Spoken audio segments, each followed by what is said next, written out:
Assalamualaikum warahmatullahi wabarakatuh. Perkenalkan, nama saya Reva Maria Rostadi dari MHU 3B dengan NIM 12340700066. Di sini saya akan menjawab soal ujian tengah semester dakwah antar budaya. Yang pertama soalnya itu jelaskan pengertian dan ruang lingkup dakwah antar budaya. Dakwah adalah mengajak manusia kepada kebaikan dan petunjuk Allah Subhanahu wa taala, menyeru mereka kepada kebiasaan yang baik dan melarang mereka dari kebiasaan yang tidak baik supaya mendapatkan keberuntungan di dunia dan akhirat. Sedangkan budaya itu sendiri, budaya adalah cara manusia hidup, berpikir, dan belajar. Jadi, dakwah antar budaya merupakan proses dakwah yang mempertimbangkan keragaman budaya antara dai, subjek dakwah, dan mad'u, objek dakwah, dan keragaman penyebab terjadinya gangguan interaksi pada tingkat antar budaya, agar pesan dakwah dapat tersampaikan dengan tetap terpeliharanya situasi damai. Di sini saya akan menjelaskan tentang ruang lingkup kajian dakwah antar budaya. Yang pertama, mengkaji dasar-dasar tentang adanya interaksi simbolik dai dan mad'u yang berbeda latar belakang budaya yang dimilikinya dalam perjalanan dakwah para dai. Karena para dai ketika dakwah, mereka tidak akan bertemu mad'u yang selalu sama dengan latar belakang mereka. Pasti mereka akan menemukan mad'u yang berbeda-beda. Yang kedua, menelaah unsur-unsur dakwah dengan mempertimbangkan aspek budaya yang berhubungan dengan unsur dai, pesan dakwah, metode, media, mad'u, dan dimensi ruang dan waktu dalam keberlangsungan interaksi berbagai unsur dakwah. Yang ketiga, mengkaji tentang karakteristik manusia, baik posisinya yang menjadi dai maupun yang menjadi mad'u, melalui kerangka metodologi dalam antropologi. Yang keempat, mengkaji tentang upaya-upaya dakwah yang dilakukan oleh masing-masing etnis. Yang kelima, mengkaji problem yang ditimbulkan oleh pertukaran antar budaya dan upaya-upaya solusi yang dilakukan dalam rangka mempertahankan eksistensi jati diri budaya masing-masing. Pada intinya, dakwah antar budaya merujuk pada upaya penyebaran dan pemahaman ajaran agama, khususnya Islam, yang dilakukan dengan mempertimbangkan perbedaan budaya dan nilai-nilai lokal masyarakat. Dalam konteks ini, dakwah tidak hanya berfokus pada aspek teologis, tetapi juga pada pendekatan kultural yang memfasilitasi dialog dan integrasi antara berbagai tradisi dan keyakinan. Ruang lingkup dakwah antar budaya mencakup komunikasi lintas budaya, adaptasi pesan agama, pemahaman konteks sosial, dan pengembangan strategi yang sensitif terhadap nilai-nilai lokal. Melalui dakwah antar budaya diharapkan tercipta saling pengertian dan penghargaan antar berbagai kelompok yang pada gilirannya dapat memperkuat kerukunan dan toleransi dalam masyarakat multikultural. Jawaban nomor 1 saya dapatkan dari sumber yang saya dapatkan dari PowerPoint Ibu Hawa dan penjelasan Ibu Hawa di kelas. Lanjut nomor 2, jelaskan pendekatan dan perspektif dakwah antar budaya. Pendekatan dakwah antar budaya menekankan pentingnya memahami konteks budaya dan nilai-nilai lokal dalam menyampaikan pesan agama. Salah satu perspektif utama adalah pendekatan kultural yang berfokus pada adaptasi isi dakwah agar relevan dengan budaya setempat, sehingga pesan dapat diterima dengan baik oleh audiens. Selain itu, pendekatan dialogis menjadi penting, di mana interaksi antara pengkhotbah dan komunitas yang berbeda budaya dilakukan dengan saling menghormati dan terbuka untuk mendengarkan. Dalam perspektif ini, dakwah tidak hanya sebagai alat untuk menyebarkan ajaran Islam, tetapi juga sebagai sarana untuk membangun jembatan pemahaman antar budaya. Dengan demikian, dakwah antar budaya diharapkan dapat menciptakan harmoni sosial dan kerukunan di tengah masyarakat yang plural. Jawaban nomor 2 itu bersumber dari jurnal yang berjudul Dakwah Antar Budaya, Pemikiran dan Praktik yang disusun oleh Syamsul Hashim. Lanjut nomor 3, mengapa Allah menciptakan umat berbeda-beda, tidak menjadikan umat yang satu? Allah menciptakan umat yang berbeda-beda dengan tujuan yang mendalam, terutama dalam konteks kesukubangsaan. Dalam Al-Quran, Allah berfirman, "Wahai manusia, sesungguhnya kami menciptakan kalian dari seorang laki-laki dan seorang perempuan, dan menjadikan kalian berbangsa-bangsa dan bersuku-suku agar kalian saling mengenal." Surat Al-Hujurat ayat 13. Ayat ini menegaskan bahwa perbedaan suku dan bangsa adalah bagian dari sunatullah yang dirancang untuk memperkaya pengalaman manusia dan memperkuat interaksi sosial. Dalam pandangan Islam, keberagaman ini bukanlah sesuatu yang harus dipandang negatif, melainkan sebagai potensi untuk saling belajar, memahami, dan menghargai satu sama lain. Kesukubangsaan memberikan warna dan variasi dalam budaya dan cara hidup yang dapat memperkaya komunitas manusia. Lebih lanjut, Al-Quran menggarisbawahi bahwa ukuran kebaikan seseorang bukanlah suku atau bangsa, melainkan ketakwaan dan akhlak yang baik. Allah berfirman, sesungguhnya yang paling mulia di antara kalian di sisi Allah adalah yang paling bertakwa.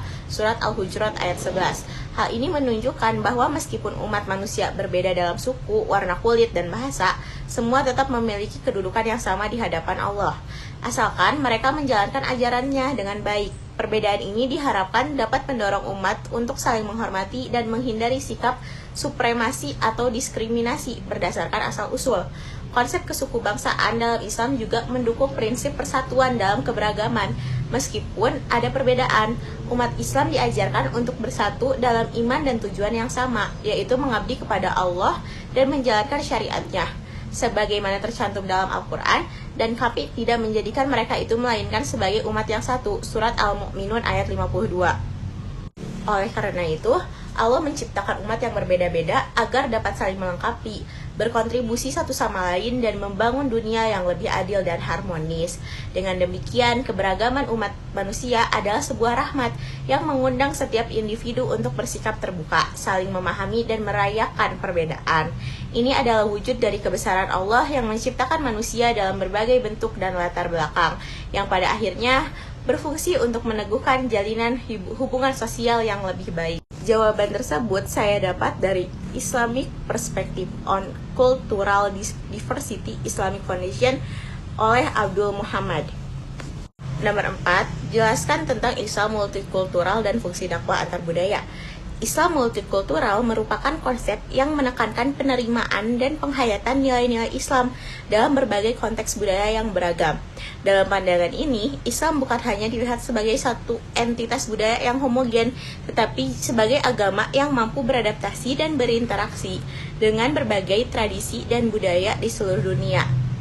Keberagaman ini tercermin dalam praktik ibadah, tradisi, dan norma-norma sosial yang bervariasi dari satu komunitas muslim ke komunitas lainnya. Misalnya, cara perayaan Idul Fitri di Indonesia berbeda dengan di Timur Tengah, namun esensi spiritualnya tetap sama. Al-Quran sendiri menekankan pentingnya perbedaan ini, seperti dalam firman-Nya, dan di antara tanda-tandanya adalah pencipta langit dan bumi dan perbedaan bahasa dan warna kulit kalian.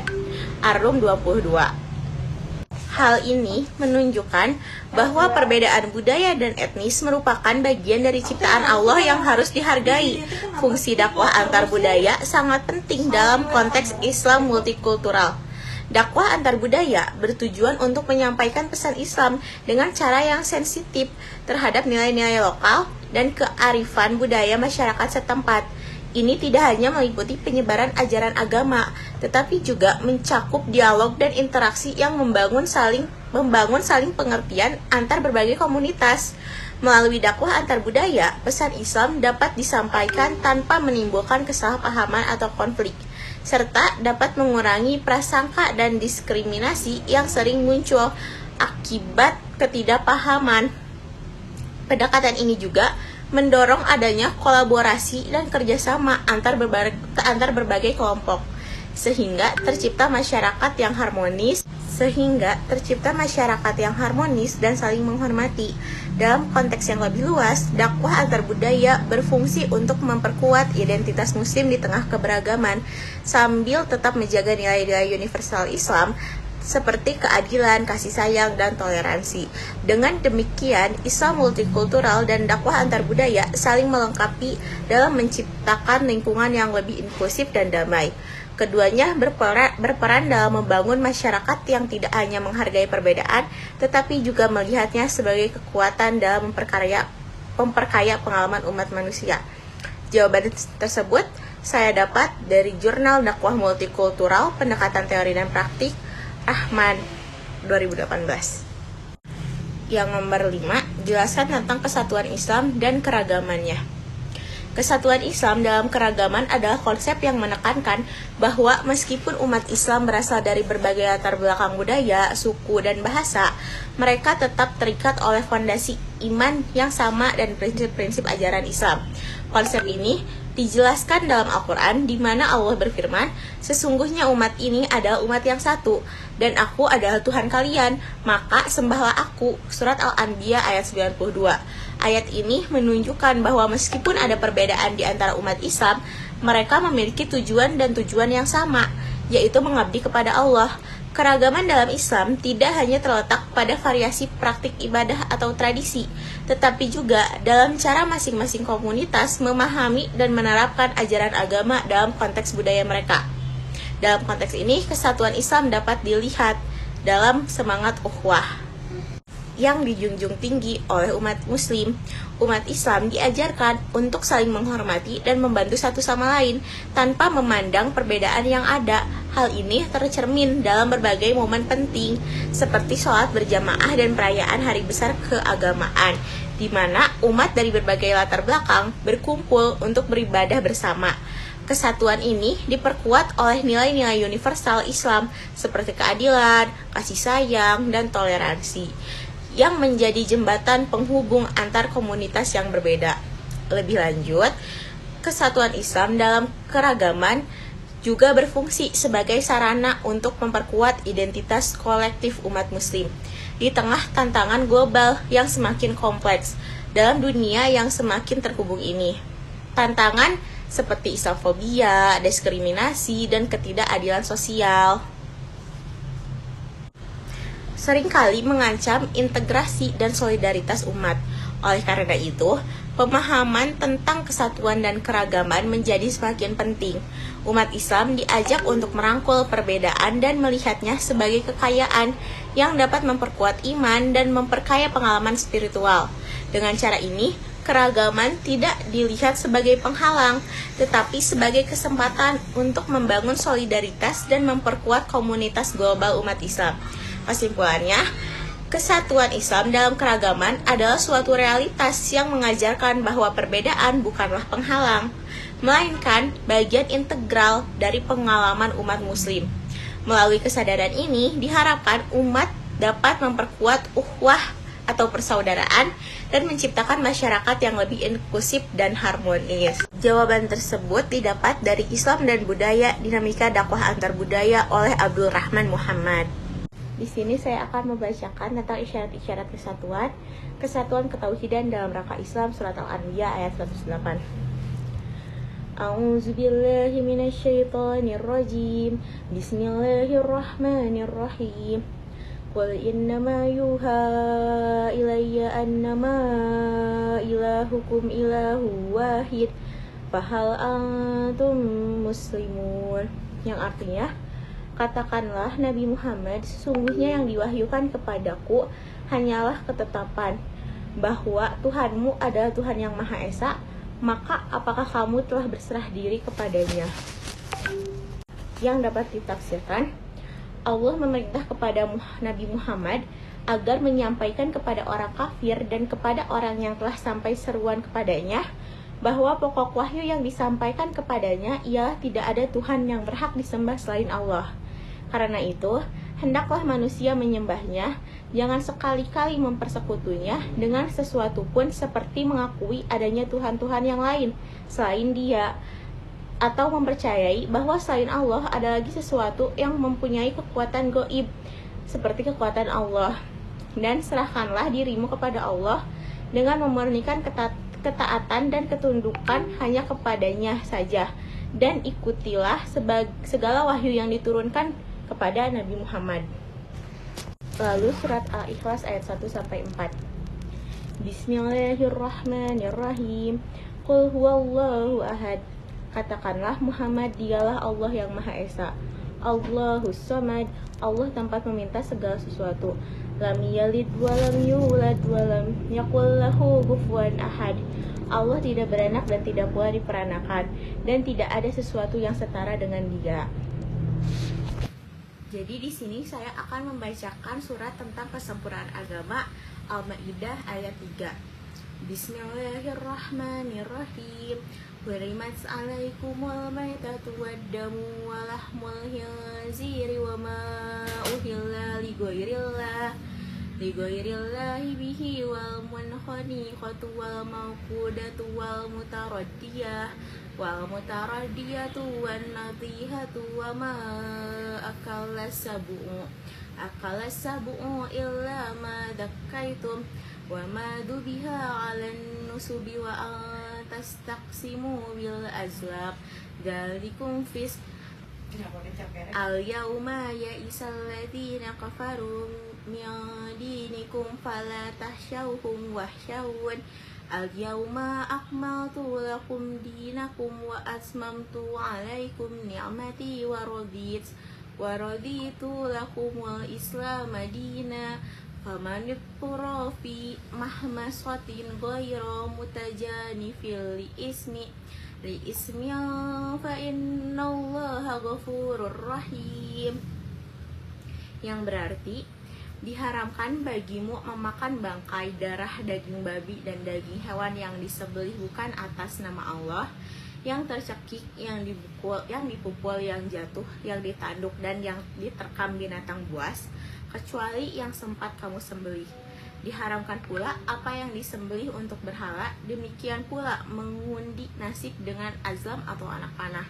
Karena itu, suatu perbuatan fasik pada hari ini, orang-orang kafir telah putus asa untuk mengalahkan agamamu. Oleh sebab itu, janganlah kamu takut kepada mereka, tetapi takutlah kepadaku. Pada hari ini telah aku sempurnakan agamamu untukmu, telah aku cukupkan nikmatku bagimu, dan telah aku ridhoi Islam sebagai agamamu. Maka siapa yang terpaksa karena lapar, bukan karena ingin berbuat dosa, sesungguhnya Allah Maha Pengampun lagi Maha Penyayang. Lalu selanjutnya surat tentang rahmat bagi seluruh alam, yaitu surat Al-Anbiya ayat 107. Bismillahirrahmanirrahim. Wa ma arsalnaka illa rahmatan lil alamin, yang artinya kami tidak mengutus engkau Nabi Muhammad kecuali sebagai rahmat bagi seluruh alam. Tujuan Allah mengutus Nabi Muhammad yang membawa agamanya itu tidak lain adalah memberi petunjuk dan peringatan agar mereka bahagia di dunia dan di akhirat. Rahmat Allah bagi seluruh alam meliputi perlindungan, kedamaian, kasih sayang, dan sebagainya yang diberikan Allah terhadap makhluknya, baik yang beriman maupun yang tidak beriman, termasuk binatang dan tumbuh-tumbuhan. Jika dilihat sejarah manusia dan kemanusiaan, maka agama Islam adalah agama yang berusaha sekuat tenaga menghapuskan perbudakan dan penindasan oleh manusia terhadap manusia yang lainnya. Lanjut, yaitu tentang persaudaraan melalui ikatan agama, yaitu surat Ar-Rum ayat 30. Bismillahirrahmanirrahim.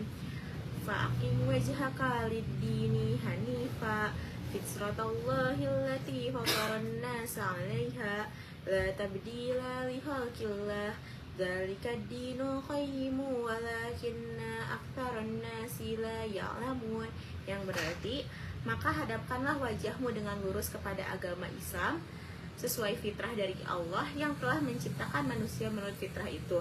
Tidak ada perubahan pada ciptaan Allah tersebut. Itulah agama yang lurus, tetapi kebanyakan manusia tidak mengetahui.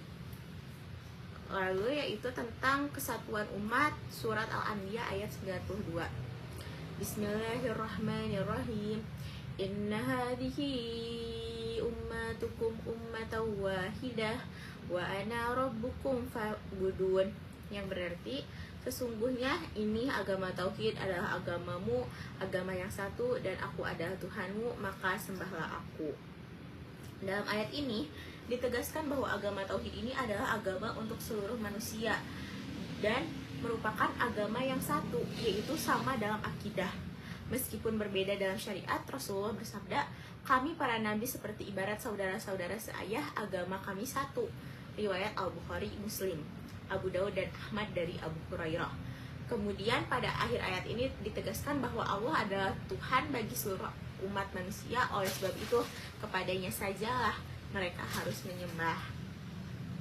Lalu surat tentang kesatuan arah kepada Allah, surat Al-Baqarah ayat 148. Bismillahirrahmanirrahim. walikulli wijhatun huwa muwalliha fastabiqul khairat aina ma takunu ya'ti bikumullahu jami'a innallaha ala kulli syai'in qadir. Artinya, bagi setiap umat ada kiblat yang dia menghadap ke arahnya, maka berlomba-lombalah kamu dalam berbagai kebajikan. Di mana saja kamu berada, pasti Allah akan mengumpulkan kamu semuanya. Sesungguhnya Allah Maha Kuasa atas segala sesuatu. Selanjutnya surat tentang kesatuan iman dan amal, yaitu surat Asy-Syu'ara ayat 227. Bismillahirrahmanirrahim. Illal ladzina amanu wa amilus solihati wa dzakarullaha katsiran wa tasaru min ba'di ma zulimu wa saya'lamul ladzina zalamu ayyamun qalbi yanqalibun, yang berarti kecuali para penyair yang beriman beramal saleh banyak mengingat Allah dan bangkit membela kebenaran setelah terzalimi. Orang-orang yang zalim kelak akan mengetahui kemana mereka akan kembali. Lanjut tentang isyarat-isyarat keragaman. Yang pertama, surat tentang umat moderat atau pertengahan di samping umat-umat lainnya, yaitu surat Al-Baqarah ayat 143. Bismillahirrahmanirrahim. Wa kadzalika ja'alnakum ummatan wasatan litakunu syuhada 'alan nasi wa yakuna ar-rasulu 'alaikum syahida wa ma ja'alna al-qiblata allati kunta 'alaiha illa lina'lama man yattabi'ur rasula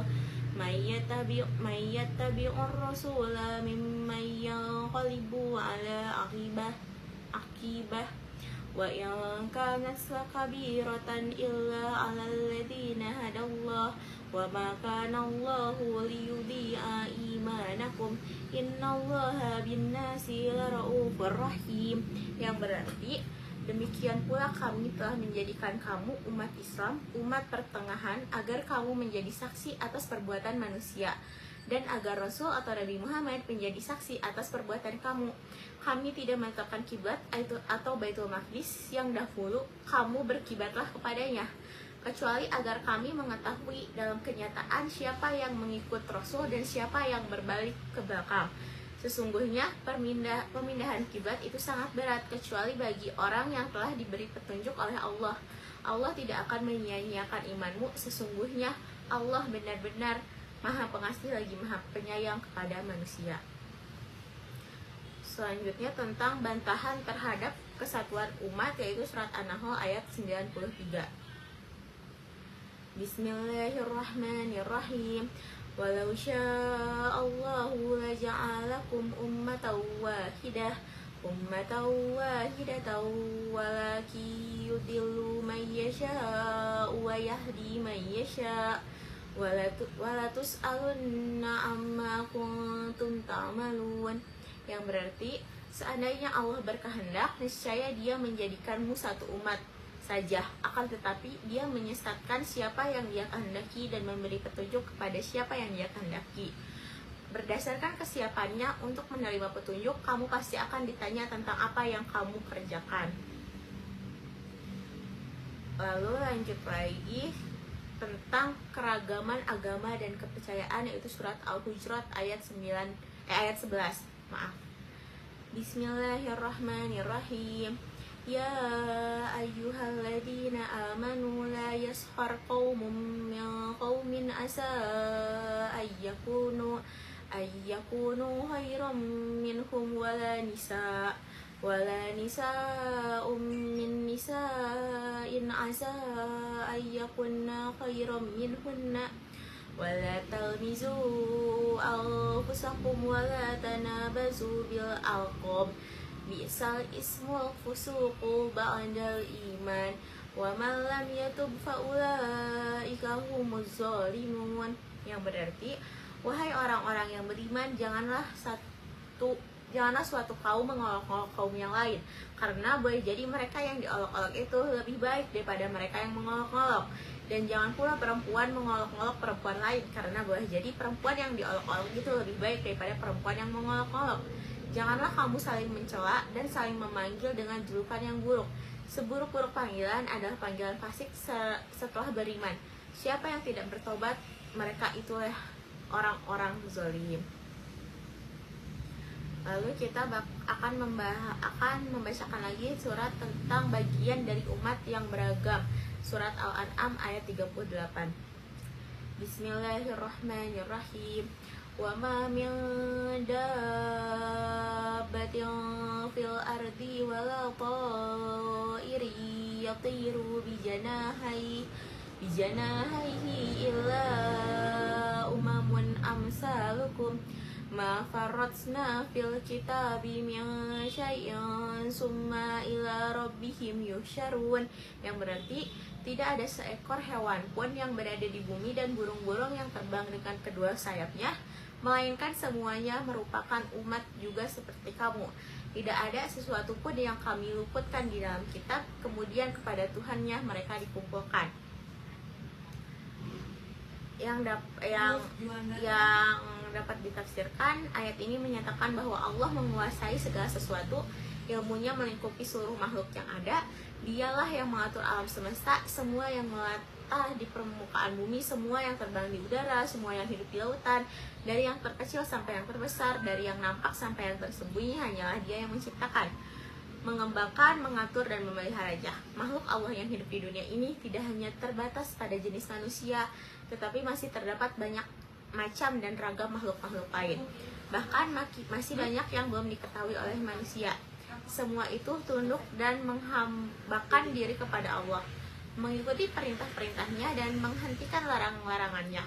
Maksud kata dabah dalam ayat ini ialah segala makhluk yang diciptakan Allah di bumi disebut binatang di bumi, karena binatang yang di bumi itulah yang mulai dilihat dan diperhatikan oleh manusia. Pada ayat-ayat yang lain Allah menyebutkan bahwa selain di bumi, di planet-planet yang lain pun terdapat makhluk hidup. Allah Subhanahu wa taala berfirman, dan di antara tanda-tanda kebesarannya adalah penciptaan langit dan bumi dan makhluk-makhluknya yang melata yang Dia sebarkan pada keduanya, dan Dia Maha Kuasa yang mengumpulkan semuanya apabila Dia kehendaki. Lalu lanjut lagi, saya akan membacakan tentang surat keragaman suku bangsa, yaitu surat Al-Hujurat ayat 13. Bismillahirrahmanirrahim. Ya ayyuhan nasu inna khalaqnakum min dzakarin wa unsa wa ja'alnakum syu'uban wa qabaila lita'arafu inna akramakum indallahi atqakum innallaha alimun khabir.